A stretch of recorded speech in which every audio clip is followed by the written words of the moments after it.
بسم الله الرحمن الرحيم. عن ابي موسى رضي الله تعالى عنه ان رسول الله صلى الله عليه وسلم قال: حرم لباس الحرير والذهب على ذكور امتي واحل لاناثهم. رواہ الترمذی۔ نبی کریم صلی اللہ علیہ وسلم نے ارشاد فرمایا، ریشم کا لباس اور سونا میری امت کے مردوں پر حرام ہے اور ان کی عورتوں کے لیے حلال کیا گیا ہے۔ دوستو، مرد کے لیے ایک چاندی کی انگوٹھی پہننا جائز ہے، اس کے علاوہ کسی طرح کا کوئی زیور پہننا مرد کے لیے جائز نہیں ہے۔ یہ بات ہم تفصیل سے بیان کر چکے ہیں۔ آج ہم اس بات کو سمجھیں گے کہ خواتین کے لیے کون سا زیور پہننا جائز ہے اور کون سا زیور پہننا جائز نہیں ہے۔ اس حوالے سے بنیادی بات یہ سمجھ لیجئے کہ قرآن کریم میں اور احادیث مبارکہ میں ہمیں جگہ جگہ یہ اشارے ملتے ہیں کہ خواتین کے لیے زیب و زینت بھی ایک مستقل مقصد ہے۔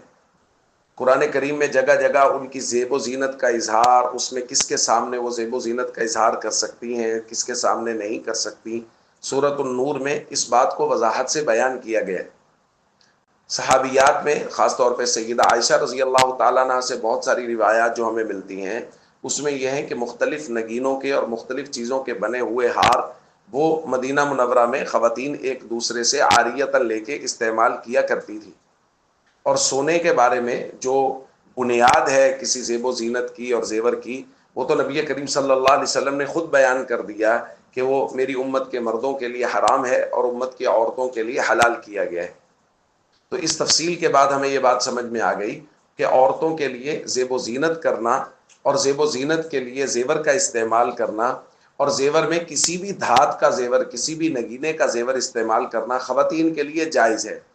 وہ آرٹیفیشل زیور استعمال کر سکتی ہیں، سونے کا زیور استعمال کر سکتی ہیں، چاندی کا زیور استعمال کر سکتی ہیں، کسی اور دھات کا بنا ہوا زیور استعمال کیا جا سکتا ہے۔